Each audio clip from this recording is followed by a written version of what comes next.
Театарот му е живот и љубов. Колегите му се една голема фамилија, а актерството му е здив без кој не се може. Тој е успешен македонски, филмски и театарски актер.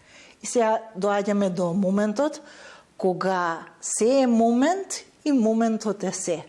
Уживаме во моментот и овој понеделник во утринската дружба со актерот Филип Трајковиќ.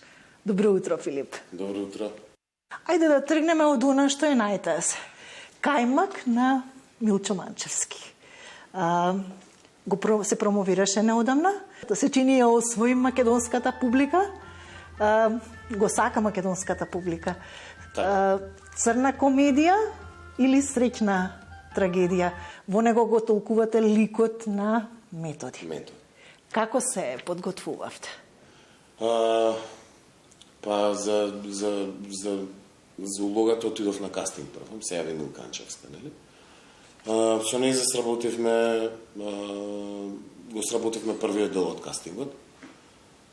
Влегов во вториот круг веќе работевме со Милчо Манчевски, се разбравме многу фино, видовме кој што сака и некако се најдовме на исто и така влегов во филмот, така ја добив улогата.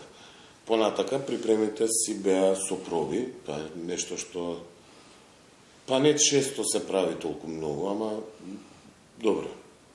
Сепак, со него ги имавме тие проби, ги правевме пробите, така се спремавме за ликот, за улогата и за снимањето, за да немаме нели доцнење на снимање, да знаеме што правиме во моментот кога ќе влеземе на снимање. Ова е прва соработка со Милчо Манчевски? Да, за мене е прва. Да. Како течеше соработката и искуството? Пошто ова е за мене и прв поголем филм со поголема улога. Соработката со Милчо беше одлична, значи не можеш да бидеш исплашен и да се чувствуваш несигурно во соработка со таков човек.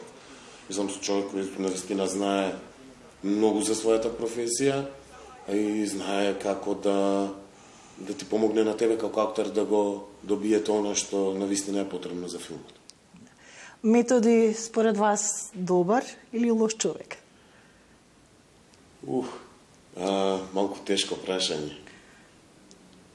Добар човек е он.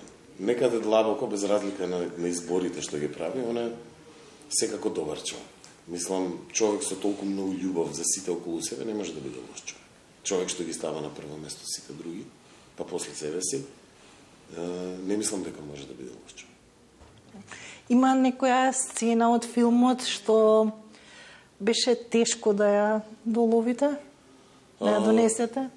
Тешко, не, нормално, затоа што баш заради тие проби што ги имавме претходно, точно знаевме што правиме во сцените. Мислам, сите актери знаевме точно што се случува во сцената, баш благодарение на тие проби. И да, има поголеми задачи во одредени сцени и помали, но некако сите си носат своја собствена тежина.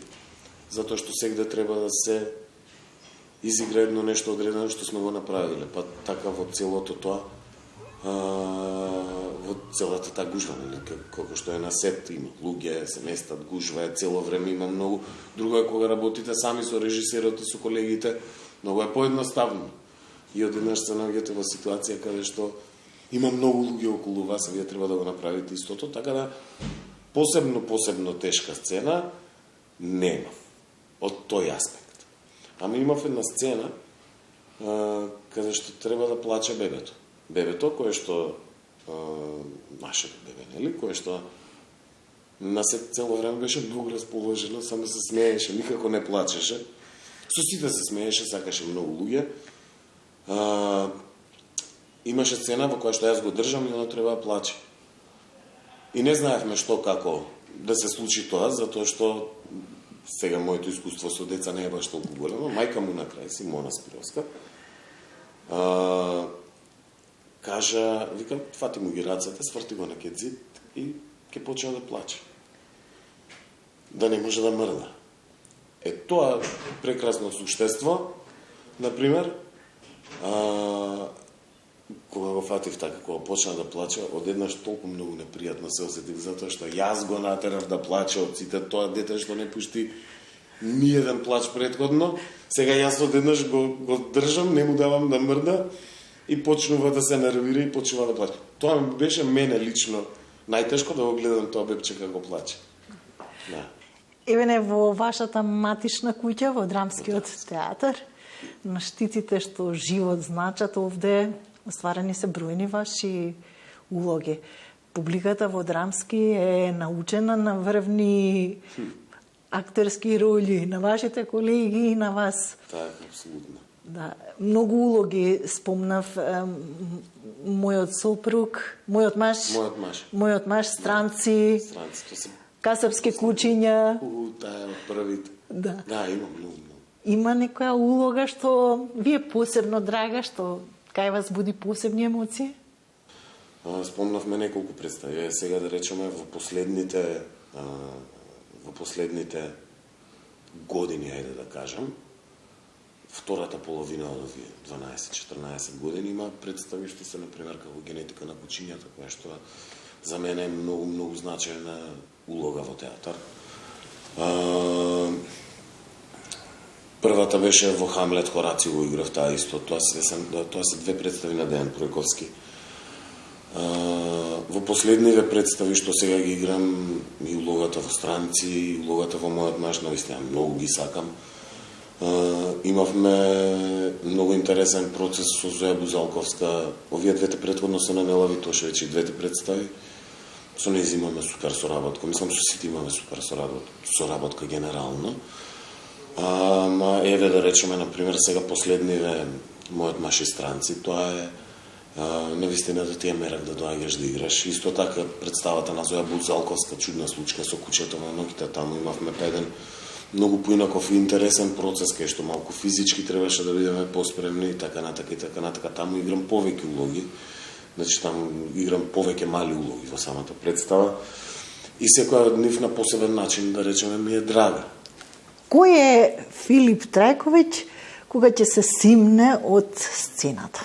Кога ќе се изгаснат камерите? Има ли слободно време за дружба со пријателите? Има ли некој хоби?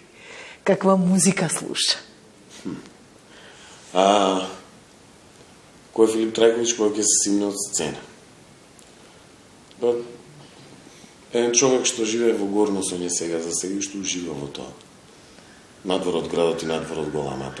Иако, многу сакам да сум окружен со луѓе, од секогаш сум сакал, стално сум сакал големи друштва, стално сум сакал многу пријатели. И, например, многу убаво се чувствувам кога ќе се седнеме, нели, со другарите, со пријателите. Сакам такви дружби, тој тип на дружби. Многу сакам спонтанни работи. Нешто што не се договараме, подеднаш се случува. Па тоа прераснува во нешто што е убаво. Например, многу сакам такви дружби кои ќе тргнеме од Сабајле, па да се прибереме малтене следниот ден. Сабајле, сето тоа да пројде во многу убава атмосфера. Хоби, многу сакам се што се работи со раце, за нечиски работи малтене. Значи, многу сакам да чекам дрво, железо, си учам разни занајати, си чекам, си правам по дома работи. Многу сакам животни. Имам 4 кучиња со кои што супер се проаѓам секој ден. Некако со нив ми е исто многу убаво. Таму ми е мирно. Таму ми е мирен денот, ми е мирен живот. Кога ќе си дојдам дома, кога ќе си седнам, кога ќе се соберат тука се даваат една љубов што е навистина неспоредлива со било што друго. Музика, не сакам многу хитови и комерцијална музика, тоа е нешто што не го сакам. Инаку сакам се што од музика сакам се друго. Нормално не сакам турбофолк и такви работи. Сето тоа. На страна, целиот тој кич шут и се тоа. Не затоа и малтане хитовиве што ги слушаме по радија, повремено ќе излезе по некој интересен хит, но генерално не ми се допаѓа. Сакам малку поалтернативна музика, И најчесто, сакам кога некој друг прави избор на музика, затоа што стварно сакам да слушнам што слуша тој. Што ве прави среќен, а што ве растажува? Веројатно љубовта. Љубовта е тоа што ме прави среќен. Исто и љубовта е тоа што ме растажува. Значи, на некое такво ниво. Но, тоа е многу општо. Убави, позитивни, среќни енергии, среќни луѓе, весели луѓе, тогаш што ми јас среќен. Кога се луѓето околу мене тажни и несреќни, тогаш што ми несреќен. Многу ме растажува неправда. Например, не толку ме растажува, него ме револтира. Што да очекуваме од вас наскоро? На што ќе се фокусирате после кајмакот? Ќе се фокусирам на се што ќе дојде наредно како проект и како прилика за работа. Во театарот ќе се фокусирам сега на представите кои што ги играм, затоа што нема сега нови проекти. Филип, посакувам уште многу успеси, што ќе бидат повод за наши разговори и благодарност до вас што во утро бевте гостин на Македонија наутро. Ви благодарам и на вас.